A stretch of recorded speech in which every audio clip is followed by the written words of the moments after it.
All right, joining us now is Jake Butt. Jake, you've developed into a pretty good broadcaster. Before we actually talk about football, I want to talk about broadcasting. Kind of work us through the process of how you've turned into a really, really efficient color analyst. What has been the biggest thing that has helped you on your journey? Well, I'll tell you this, and this is the great thing about it, is this line of work is very similar to playing, especially calling games. The preparation outside of physically beating my body to hell throughout the week to prepare myself to play in a game on Saturday, everything else is very similar. What really got me going is, the Big Ten Network asked me to call the Michigan spring game about 2 years ago now, and I said no initially. Like, I don't think I want to get into this. And then I said, why not? I'll give it a go. Once I committed to it, I realized, wait a second, I have to talk for 3 hours on live TV. How does that work? What do I need to know? Thankfully, I got connected to Joel Klatt, and I tell this story all the time just to give him credit that he really deserves. And I know I'm probably not the only one he did this for. He talked to me for an hour on the phone, and he's married with kids. It was in the off season. He answered every single question I had.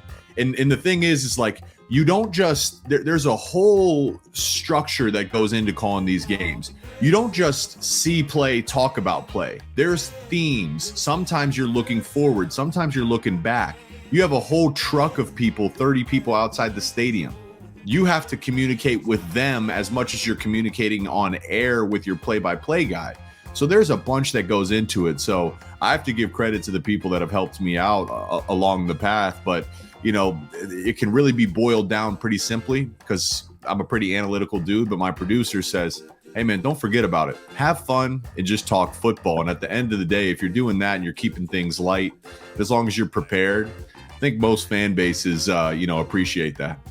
Do you go back and watch games and you critique yourself, give yourself an A, a B? Do you look at how your voices, inflections and things like that? Yeah. And I watch film with my producer still, he's my coach basically. For the most part, voice inflection wise, that stuff that's come natural to me. But it's the art of knowing when not to talk. Actually, if it's third down and the crowd, the crowd starts to pick up and starts cheering. What am I? Then no one wants to hear from me unless it's something really good. Shut up, listen to the crowd, and that's been the biggest thing is you think about everything you want to say. It's actually about knowing when not to talk and what not to say that actually adds value to the show. Well, Jake, let's talk a little football. I'm not going to keep you very long today, but we're coming out of the second weekend of the season. What is the biggest storyline for you, first of all, in the Big Ten and then nationally? What's got your attention today? I want to start nationally because this is a headline storyline that is worth mentioning. Deion Sanders in Colorado. There's 100 different directions we could go with this, but I think the way we can start is how polarizing he is. And you think going back to this offseason, how many people were almost preying on his downfall, almost hoping he was going to lose because he's such he's a disruptor, right? He does things his way, and that may ruffle some feathers. So people were saying, man, he's never going to get it done. I just sat here and I'm like, what do you mean get it done? They won one game last year. The only way for Colorado was up. Just having the name Deion Sanders associated with the program was a win for Colorado. I'd imagine they've sold more merchandise this year than they've sold in the past 10 years plus. And then all of a sudden, he has this roster turnover. I think it was close to 80 guys turned over on the roster, and that ruffled some feathers. What are you doing, Deion? I love it.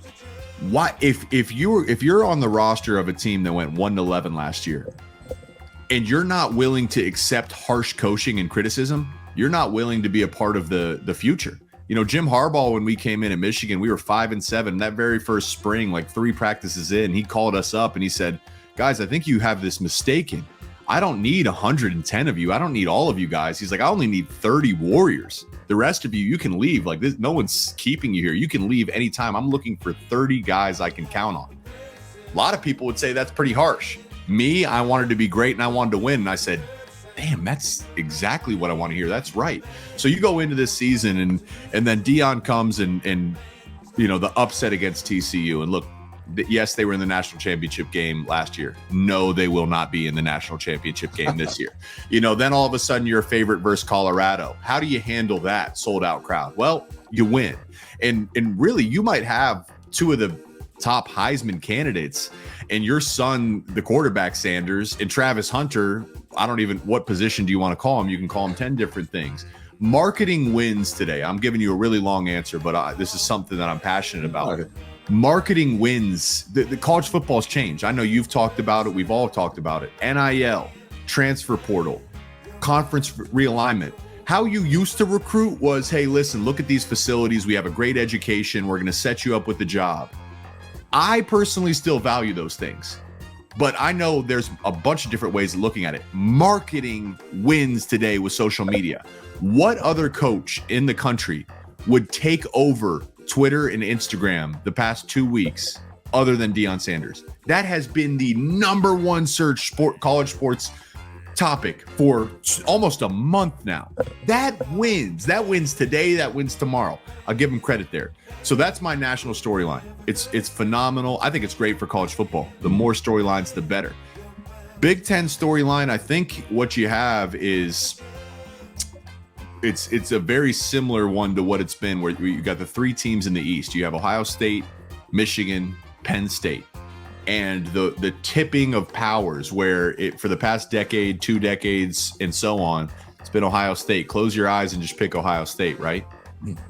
But Michigan now, back-to-back wins and winning in Columbus last year. Now everyone's picking Michigan. How does Ohio State respond? But wait just a second, because here comes Penn State with Drew Aller, the 5-star quarterback, and he's looked damn good to start the season. It's the best offensive line they've had. That defense is flying around under Manny Diaz. So it's dealer's choice, and we could spend 20 minutes on each team making a case for why any one of them can win the Big Ten Conference. I think the Big Ten champion comes from one of those three teams. But it's the parity, as much as people want to say, man, college football's dead. The parity in college football, I think, it's as good as we've had it in a long, long time. And I think that doesn't get discussed as much as it needs to. Well, if we could explore one thing before I let you go, and this is something I've had on my mind. I want to get your take. Eliminating the divisions is going to make things exponentially more difficult for Nebraska, because I think there was a path there for Nebraska by winning the West, and even losing the Big Ten championship game could still get into an expanded playoff. But now it's going to be top heavy, kind of to your point, the Eastern teams, the Ohio State, Michigan, Penn State. Can Nebraska, is it fixable? Is it in a state where they can go and be not necessarily the Nebraska of 1995, but a Nebraska team that can go to the playoff? And also Colorado, and you sing the praises of Deion, but is Colorado a situation where they can make that a playoff contender? Is it all about the players, Jake? I guess, is that the question? Do they have enough resources there alone to where Deion can recruit his way to the playoff? Let's start with Nebraska and let's come back to that. And I got some time, so we can dive into this a little bit, because it's not just Nebraska. We made the point going into the season, if you're a team in the West that thinks you have a shot at making it to Indianapolis this year, this is your year. Because yes, you're doing away with divisions. That's only part one. Then you're adding 4 big brands: Washington, Oregon, USC, UCLA. So many of them. I mean, those are programs that have new head coaches, which means they're trending. Like they have their guys. All those programs have been successful under relatively new and definitely new head coaches. So they're trending in the right way. It's getting harder from both sides. That being said, I look at a school like Nebraska and I say, I'm an optimist. I say, why not? That crowd, that's one of the best fan bases in college football. They sell out that stadium even when things are ugly, even when things are falling short of expectations. It's a game of resources these days, as we've already touched on. So that in mind, I say you got a chance at it. Doesn't mean you'll be the betting favorite. Doesn't mean it's likely, but you got a chance at it. And you got a head coach in Matt Rule who has a history of turning around programs. And I do think there's an art to turning around programs.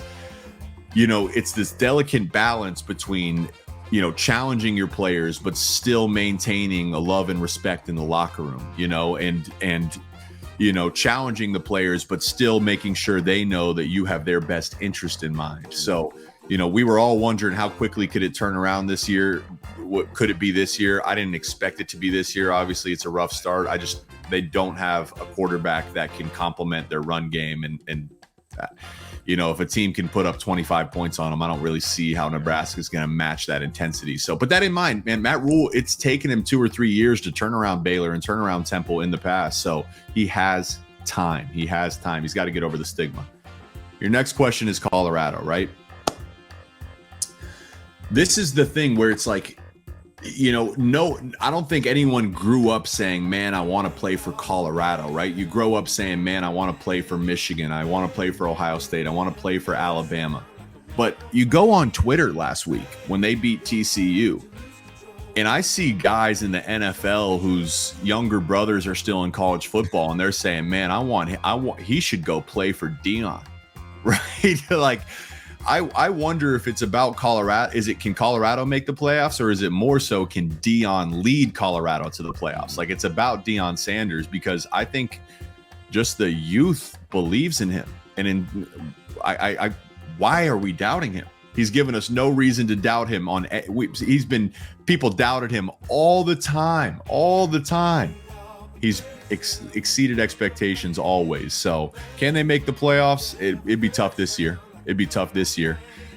Expanded playoff maybe next year, but again, I wouldn't put it past them, man. I think they got to get bigger on the defensive front. The offense can clearly score with the best of them, but if you want to compete, I think the defense is going to have to improve. But then again, it's the Pac-12. They're not known specifically for great defensive play either. So that in mind, man, I if anyone can do it, it's Deion Sanders. Didn't you go to school for like finance or something? Sociology, actually. So okay. You're really good about football. The study of people. I like, there's football here, but then there's football layers and layers. There's just layers and layers to it. And I always find that interesting, man. I looked at my team in Michigan in 2013. And I'm like, you go back and go look at the rosters when Michigan played Ohio State in 2013, 42-41 in the Big House. Yeah, they were like top 4. They might have been 2 or 3 or 4. I can't remember what they were ranked in the country. We were unranked. Those rosters collectively, and Michigan was about half of this, had like 50 or 60 future NFL players on the talent was crazy. Why was Ohio State good and why wasn't Michigan good? And that's where the layers come in, because there's the paper, but then there's the layers. And if you can start to see it for what it is, that's when you start to unpack the magic of football. Jake Butt, you are the man. What game do you have this week? I'm in Ann Arbor, so I was in Columbus last week watching, calling the Buckeyes. Now I got Michigan Bowling Green, then Michigan Rutgers. So I'm making my rounds around the Big Ten. All right, Jake. Appreciate you hopping on today, brother. Be safe. We'll get up. It's been too long, by the way. It's been over a year. I'll be a better buddy. No problem. You hit me anytime, and if I can make it, I'm happy to hop on with you. Thanks for being flexible. All right, you the man, Jake. Thanks.